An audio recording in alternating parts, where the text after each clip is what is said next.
Species of birds here in Manila Ocean Park. Birds of prey, also known as raptors, hunted by other animals. The term raptors came from the Latin word rapere, meaning to seize or to take by force. These birds are characterized by their keen vision that allows them to detect prey during flight, and also have powerful talons and beaks. Of the 446 species of birds of prey, these birds can be found in India, Indonesia, Bangladesh, Pakistan, along China, Korea, and the Philippines. And here comes Shadow. They locally known as Lawin or Rano in Visayas region. And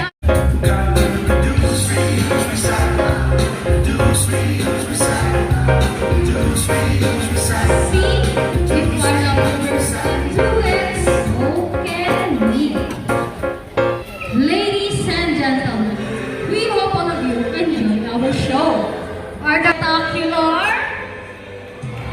Well, in our own way, no matter how small the effort, let's take action in saving them from all exploitation and even extinction. Please, let's all do our part to save the world. Because remember, this is the only hope we've got. Now, let me present to you the trainers who make this show possible. Trainer Rina with Sassy. Trainer John with Rocky.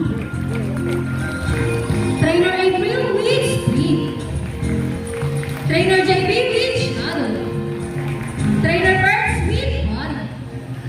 And once again, I'm Trainer Bye! By the way guys, please remain on your seat because we still have the Sea.Lion show. Thank you! And sense of touch. They contain nerves, fibers, which make them sensitive. Wow, nice line. Hey! They may also use their whiskers to aid and navigation or to detect vibrations from rain or water. And their small sternal ears give them a good sense of hearing both above and below the water surface. Sea lions, like many marine mammals, can see both above and underwater. They have keen eyesight but no color vision. In the wild, they inhabit water close to shore, glass rocky cliffs with like wood, and have a preference for rocky beaches. They have excellent hiding ability, which can easily escape rocky cliffs. Check this out, shooting dog ball slippers. Now let's talk about their swimming abilities, and let's start with Vincent, the handsome one.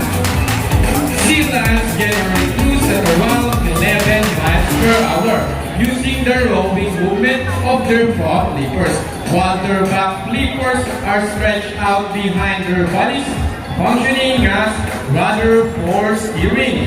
And that is the normal swim. Nice and easy. Thank you, Vincent and Trainer Beast.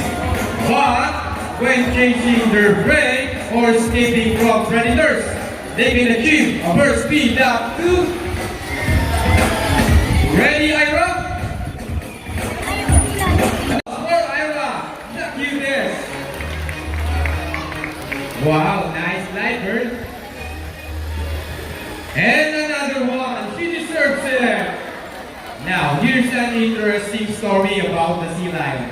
Did you know that the U.S. Navy has trained a few of them to take part in their special operations?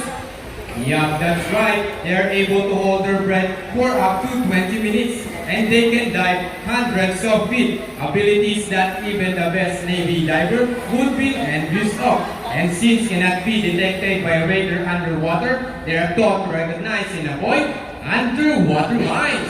Alright, buddy trainers, are you ready?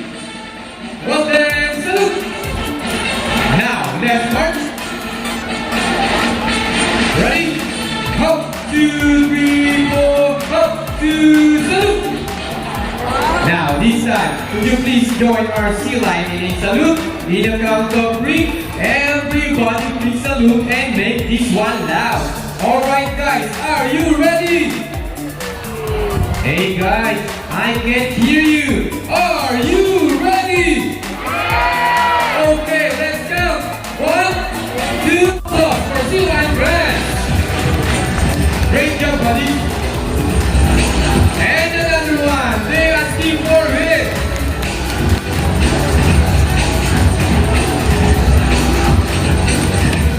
So trainers got this. The ball.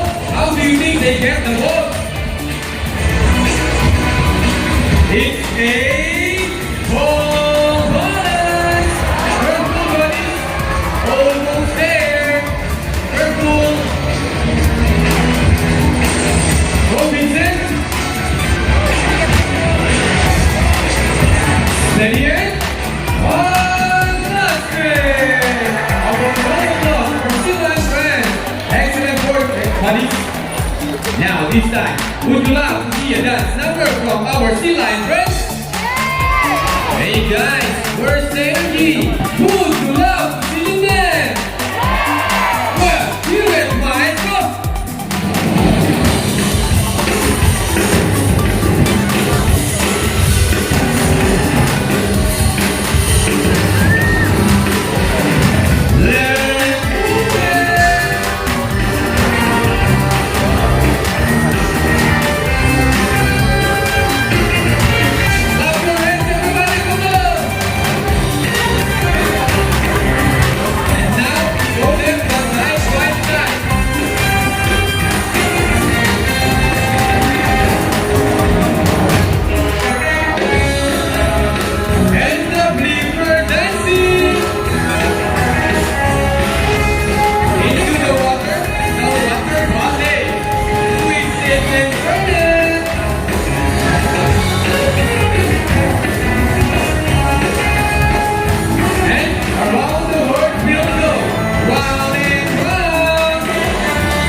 For the great dance number, this souvenir.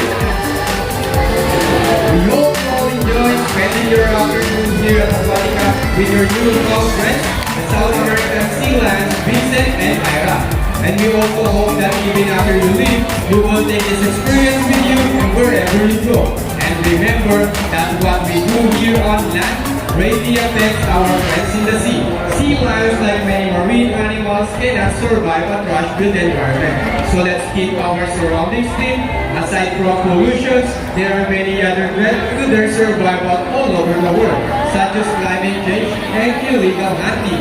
You can learn more about this inside our oceanarium. Always keep in mind that we are steward of our planet, and thus each one of us must do what we can to protect and conserve all inhabitants of our Mother Earth, including ourselves. So on behalf of Vincent and Trainer Vince, Ira and Trainer Bina, all of us here at Aquatica and Manila Ocean Park, we would like to thank everyone for visiting us today. We hope you all enjoy and visit us again soon. So take care and have a nice day. Say goodbye to our Sea.Lion friends. Bye! souvenir pictures with sea lions and birds, please approach our friendly photographer at the exit area.